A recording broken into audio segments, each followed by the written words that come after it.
السلام علیکم۔ انمتا وائس میں آپ کو خوش آمدید۔ آج کی میری یہ کہانی ہمارے معاشرے میں بیتی جانے والی سچی کہانی ہے۔ ویڈیو شروع ہونے سے پہلے اگر آپ نے میرے چینل کو اب تک سبسکرائب نہیں کیا تو سبسکرائب کر لیں اور ساتھ میں بیل کے نوٹیفیکیشن کو آن کر لیں تاکہ میری ہر آنے والی ویڈیو آپ تک پہنچ سکے۔ وجود زن سے ہے تصویر کائنات میں رنگ، اسی کے ساتھ سے ہے زندگی کا سوز دروں۔ دوستو، عورت کا ہر روپ ہی نرالا ہے اور ہر روپ میں ہی وہ محبت کا پیکر ہوتی ہے۔ اگر ماں بن جائے تو بہت ہی شفیق، اگر بہن بن جائے تو بہت فکر کرنے والی ذات، اور اگر بیوی بن جائے تو باوفا اور جانثار، اور اگر بدقسمتی سے کسی کی سوتیلی ماں بن جائے تو ناگن بھی بن جاتی ہے۔ شہر کے پوش علاقے میں بنے سفید رنگ کے گیٹ کے سامنے بلیک کرولا کا ہارن بجا تو مستعد چوکیدار نے فوراً سے گیٹ کھول دیا۔ اپنے سے آگے چلتے مرد کی رہنمائی میں وہ پورے اعتماد سے گھر کے اندر داخل ہوئی۔ خوبصورت لاؤنج میں صوفے پر بیٹھے وہ دونوں معصوم سے بچے اپنی نئی ماں کو دیکھ رہے تھے، جو ماں بننے کا دعویٰ کر کے یہاں تک آئی تھی۔ باپ نے پیار سے ان دونوں بچوں کو اپنے پاس بلایا تو وہ دونوں آگے بڑھے۔ مجھے اپنے بچوں سے بہت محبت ہے رانیہ۔ فیصل نے رانیہ کو مزید یاد دہانی کروائی۔ یہ اس رشتے پر لگی پہلی گانٹھ تھی۔ رانیہ نے نرمی سے مسکرا کر ان معصوم بچوں کے منہ پر ہاتھ پھیرا، مگر اس لمس میں وہ گرمجوشی نہ تھی۔ ایک عجیب طرح کی سرد مہری تھی جسے صرف وہ دونوں بچے ہی محسوس کر سکتے تھے۔ نئی مما کے آنے سے ان کے گھر اور زندگی میں بہت سی تبدیلیاں رونما ہوئیں۔ نئی مما نے آتے ہی سمجھداری سے ہر چیز اپنے ہاتھ میں لے لی تھی۔ ہر دیکھنے والی آنکھ کے لیے وہ محبت کرنے والی اور وہ وفاشوار ماں ہی تھی۔ وہ فیری ٹیل کی کسی ملکہ کی طرح سب کو اپنے بس میں کرنا چاہتی تھی۔ سسرال میں تھا ہی کون، صرف ایک بڑی شادی شدہ نند، جو شادی کے بعد کئی سالوں سے دبئی میں مقیم تھی، اس لیے کسی کی روک ٹوک کا ڈر بھی نہیں تھا۔ طوبیٰ کی موت کے بعد فیصل بہت تنہا اور اکیلا ہو گیا تھا۔ فریحہ آپی بھی کئی بار اسے شادی کا مشورہ دے چکی تھیں، مگر فیصل کا دل نہیں مانتا تھا کہ وہ طوبیٰ کے علاوہ کسی اور کی طرف دیکھے بھی۔ رانیہ سے اس کا تعارف کچھ عرصہ پہلے ہی ہوا تھا، جب فیصل کے آفس میں وہ بطور ریسیپشنسٹ آئی تھی۔ فیصل اور وہ بہت جلد ایک دوسرے کے قریب آئے۔ فیصل اسے اپنے طور پر جانچ رہا تھا۔ آخر کار وہ اپنے حتمی فیصلے پر پہنچ ہی گیا تھا۔ ایک دن سادگی سے نکاح کر کے اسے اپنے گھر لے آیا۔ فریحہ آپی نے فون اور انٹرنیٹ سے دیکھ کر تسلی کر لی۔ یوں رانیہ اس گھر اور فیصل کی زندگی میں بہار کا تازہ جھونکا بن کر چھا گئی۔ ایک سال کیسے اتنی جلدی سے گزرا، جیسے آنکھ جھپکی ہو۔ ایک دن شرماتے لجاتے ہوئے رانیہ نے فیصل کو خوشخبری سنائی تو فیصل بھی خوشی سے جھوم ہی اٹھا۔ رانیہ اسے خوش دیکھ کر اور مطمئن ہو گئی۔ مما مما، مجھے گود میں بیٹھنا ہے۔ رمشا مسلسل ضد کر رہی تھی، بار بار ناشتے کی ٹرے ہاتھ سے پیچھے کر دیتی۔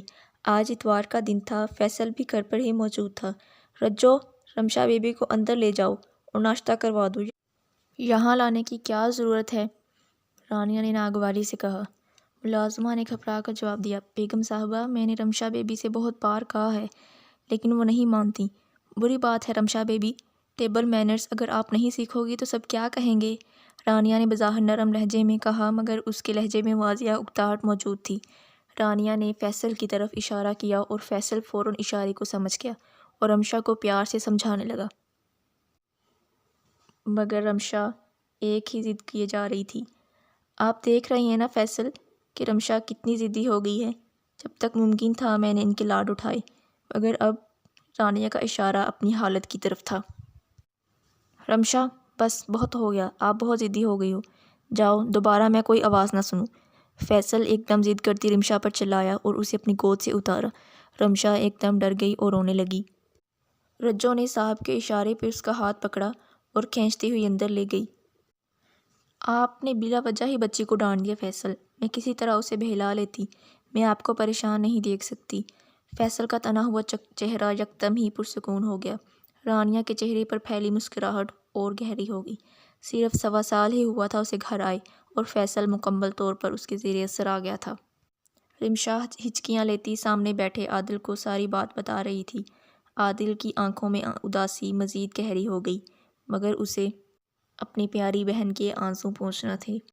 عادل نے اس کا بھیگا چہرہ ٹیشو پیپر سے صاف کیا اور چہرے پر آئے بالوں کو نرمی سے ہٹایا۔ رمشا کے بال بہت سیاہ اور گھنے تھے۔ عادل کو یاد آیا کہ اس کی مما کے بال بھی ایسے ہی ہوا کرتے تھے اور ان کی مما کی خواہش تھی کہ رمشا کے بال بھی انہی کی طرح لمبے ہوں۔ رمشا کی نسبت عادل سمجھدار ہو گیا تھا اور رانیہ کے آنے کے بعد اس نے بہت سی باتوں کو سنجیدگی سے لینا شروع کر دیا تھا۔ اب وہ پہلے کی طرح ویڈیو گیمز نہیں کھیلتا تھا، بلکہ وہ زیادہ سے زیادہ وقت رمشا کے ساتھ گزارتا اور وہ رمشا کی حفاظت ایسے کرتا تھا جیسے اس سے کئی سال بڑا ہو۔ بھائی، بابا بھی تو پہلے ایسا نہیں کرتے تھے، لیکن انہوں نے مجھے بہت ڈانٹا ہے اب۔ پہلے تو ایسے کبھی نہیں ڈانٹتے تھے۔ پہلے کی بات اور تھی رمشا، اب نئی مما آ گئی ہیں، اب بابا کی پرائیورٹیز بدل گئی ہیں۔ عادل کی نظروں میں کئی ایسے منظر گزرے جب ان کے پاپا نے نئی مما کے لیے انہیں نظر انداز کیا تھا۔ کتنی جھڑکیاں، کتنی ڈانٹیں نئی مما کی جھوٹی سچی شکایتیں سن کر وہ انہیں لگا چکے تھے۔ رمشا بیبی، بال بنوا لیں۔ رجو کب سے رمشا کے بال باندھنے کے لیے اس کے پیچھے بھاگ رہی تھی۔ تبھی فیصل لاؤنج میں داخل ہوا اور پیار سے رمشا کو دیکھنے لگا۔ رمشا کے بال ہر بار اسے اپنی پہلی بیوی طوبا کی یاد دلا جاتے تھے۔ تبھی رانیہ لاؤنج میں داخل ہوئی۔ مجھے ریڈی رہنے کا کہہ کر خود آپ یہاں بیٹھے ہیں، رانیہ نے بظاہر نرم لہجے میں کہا، مگر وہ اندر ہی اندر حسد کی آگ میں چل رہی تھی۔ آج ڈاکٹر کے پاس رانیہ کی اپائنٹمنٹ تھی۔ رانیہ دل ہی دل میں کٹتی رجو کو ہدایات دیتی وہاں سے چلی گئی۔ میں نے ٹھیک سے بال بھی نہیں باندھے فیصل، خشک ہی نہیں ہوئے تھے۔ رانیہ نے گاڑی میں بیٹھے ہی برش نکالا اور پھیرنے لگی۔ تم نے کبھی بال لمبے کرنے کا نہیں سوچا رانیہ؟ طوبا کے بال بہت لمبے اور خوبصورت تھے۔ رمشا کے بال بالکل اپنی ماں پر گئے ہیں۔ رانیہ کا برش کرتا ہاتھ وہیں رک گیا۔ اسے ہر وہ حوالہ، ہر وہ چیز بری لگتی تھی جو فیصل کو اس کی ماضی کی یاد دلواتی۔ اتنی دیر ہو گئی، رمشا ابھی تک نہیں آئی۔ عادل کب سے بے چینی سے لون کے چکر کاٹ رہا تھا۔ بخار کی وجہ سے آج رمشا اسکول نہیں گئی تھی۔ اسکول سے واپسی پر عادل رمشا کو نہ پا کر بہت پریشان ہو گیا۔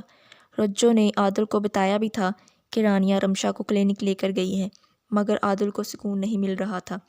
رانیہ مما تو کبھی ہمیں اپنے ساتھ نہیں لے کر جاتی، تو آج کیوں؟ ڈھلتی دوپہر کے 2 بجے گاڑی کا ہارن بجا اور رانیہ کی گاڑی پورچ میں داخل ہوئی۔ پہلے رانیہ کا دروازہ کھلا، وہ بہت ادا سے بالوں کو جھٹکتی باہر نکلی۔ دوسری طرف گڑیا کو سینے سے لگائے رمشا مسکراتی ہوئی باہر نکلی اور عادل اسے دیکھ کر ساکت رہ گیا۔ رمشا، تمہارے بال؟ عادل نے کندھے سے بھی اوپر کٹے بال دیکھ کر حسرت اور دکھ سے دیکھا۔ بھائی، مما نے کہا کہ ابھی میری عمر بہت چھوٹی ہے تو اتنے لمبے بال اچھے نہیں لگتے۔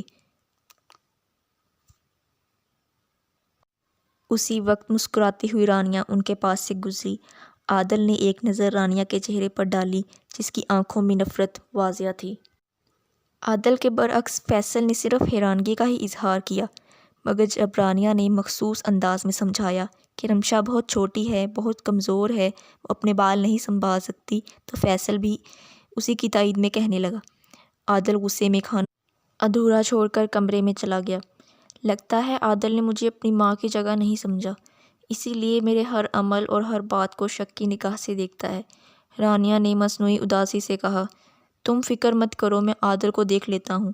یہ کہہ کر فیصل اٹھا اور عادل کے کمرے کی طرف بڑھ گیا۔ رمشا بھی خاموشی سے اٹھ گئی اور عادل کے کمرے کی طرف چلی گئی۔ کمرے کے باہر سے عادل کے چیخ چیخ کر بولنے کی آوازیں آ رہی تھیں۔ اتنے دنوں کے پکتے لاوے کو آج راستہ مل ہی گیا تھا۔ فیصل جو پہلے نرمی سے سمجھا رہا تھا، ایک دم ہی غصے میں آ گیا۔ بس، بہت ہو گیا، تم بہت بدتمیز ہو گئے ہو۔ آج کے بعد اگر تم نے رانیہ سے کوئی بھی بدتمیزی کی تو نتیجے کے ذمہ دار تم خود ہوگے۔ بھیا، اب اندر بھی چلیں، کب سے آپ ادھر کھیل رہے ہیں؟ عادل بہت خراب موڈ کے ساتھ فٹ بال کو زور زور سے زمین پر مار رہا تھا، جیسے اندر کا سارا غصہ فٹ بال پر نکال دینا چاہ رہا ہو۔ گھر کے حالات کی وجہ سے عادل مزید ضدی اور چڑچڑا ہو گیا تھا۔ تبھی اندر سے ہنستے مسکراتے رانیہ اور فیصل نکلے۔ فیصل نے ایک سخت نگاہ عادل پہ ڈالی، وہ رانیہ کو ہسپتال لے کر جا رہا تھا۔ رانیہ کے 5ویں مہینے کے آخری دن چل رہے تھے۔ رانیہ نزاکت سے چلتی ہوئی گاڑی کے قریب آئی جب فیصل کے فون پر گھنٹی بجی۔ وہ رانیہ کو فون سننے کا اشارہ کرتے ہوئے تھوڑا دور چلا گیا۔ رانیہ نے تنزیہ نگاہ دور کھڑے عادل پر ڈالی اور گاڑی کی طرف بڑھی۔ تبھی اچانک عادل نے زور کی کک ماری اور فٹ بال زور سے رانیہ کے پیٹ میں لگا۔ رانیہ نے زوردار چیخ ماری۔ فیصل نے جلدی سے رانیہ کو سہارا دے کر گاڑی میں ڈالا اور ہسپتال لے گیا، مگر تب تک بہت دیر ہو چکی تھی۔ رانیہ خالی گود رہ گئی تھی۔ فیصل کے عتاب کا نشانہ ایک بار پھر عادل بن چکا تھا۔ فیصل اس فیصلے پر پہنچ چکا تھا کہ عادل کو ہاسٹل بھیجنا بہتر رہے گا، اور رانیہ کو تو جیسے دل کی مراد ہی بر آئی تھی، کیونکہ عادل ہمیشہ ہی اسے اپنے رستے کا کانٹا لگتا تھا، جبکہ بے ضرر رمشا کو اپنے قابو میں کرنا رانیہ اچھے سے جانتی تھی۔ عادل کے بہت ضد اور رمشا کے بہت ضد کرنے کے باوجود عادل کو ہاسٹل بھجوا دیا گیا۔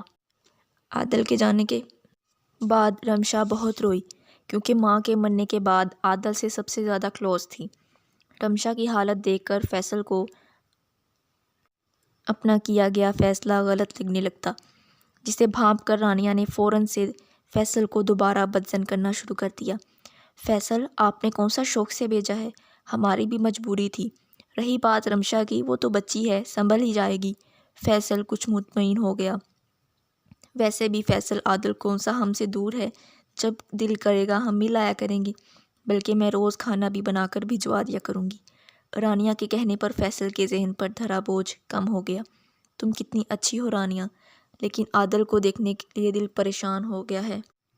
فیصل کے لہجے میں باپ کی محبت اور تڑپ تھی، جو رانیہ کے خون میں حسد بن کر دوڑنے لگی۔ نہ جانے کیوں وہ ان دونوں بچوں سے خار کھانے لگی تھی۔ اچھا، میرے پاس ایک حل ہے، ہم عادل سے ملنے چلیں گے۔ عادل ہم سے ناراض ہے نا؟ فیصل، تو ہم اسے منانے چلیں گے۔ اتوار کے دن وہ تینوں عادل کے من پسند کھانے کے ساتھ عادل کے ہاسٹل کی طرف روانہ ہو گئے۔ وہاں جا کر عادل اور رمشا ایک دوسرے سے یوں ملے جیسے صدیوں سے بچھڑے ہوں۔ یہ منظر دیکھ کر ایک لمحے کو رانیہ کے دل کو کچھ ہوا۔ کہیں میں نے ان بچوں کے ساتھ زیادتی تو نہیں کر دی؟ ضمیر نے پہلی کروٹ لی۔ عادل مسلسل رانیہ اور فیصل کی موجودگی کو نظر انداز کر رہا تھا۔ فیصل نے عادل کو منانے کی بہت کوشش کی، مگر بے سود۔ 3 دن بعد فیصل کو اطلاع ملی کہ عادل ہاسٹل سے بھاگ گیا ہے، جو کہ فیصل کے لیے قیامت سے کم نہ تھی۔ رانیہ کا ضمیر پہلے ہی اسے ملامت کر رہا تھا، مگر اس خبر کے بعد رانیہ بھی بہت شدید پچھتاوے کا شکار ہو گئی، کیونکہ اس سب کی ذمہ دار وہ خود ہی کو سمجھتی تھی، اور فیصل، وہ تو بن پانی کی مچھلی کی طرح تڑپ رہا تھا۔ فیصل نے تمام ریسورسز استعمال کر لیے۔ آخر کار انہیں خوشخبری سنائی دی کہ عادل بحفاظت مل گیا ہے، مگر یہ 3 دن رانیہ اور فیصل کے لیے کسی قیامت سے کم نہیں تھے۔ رانیہ کا ضمیر بار بار اسے ملامت کرتا، اگر عادل کو کچھ ہو جاتا تو میں خود کو کبھی معاف نہیں کر سکتی تھی۔ اپنی انا کی خاطر میں نے معصوم بچوں سے بیر باندھ دیا تھا۔ رانیہ اللہ کے حضور گڑ گڑا کر اپنے گناہوں کا اعتراف کر رہی تھی اور معافی مانگ رہی تھی۔ رانیہ کو یہ بات سمجھ آ گئی تھی کہ اللہ کی بارگاہ میں اپنی ذات کا کاسہ جب بھی پھیلاؤ تو اس میں کبھی جھوٹ اور منافقت مت شامل کرنا، خاص کر کسی کی دل آزاری کے کھوٹے سکے لے کر اپنے دکھوں کا سودا مت کرنا۔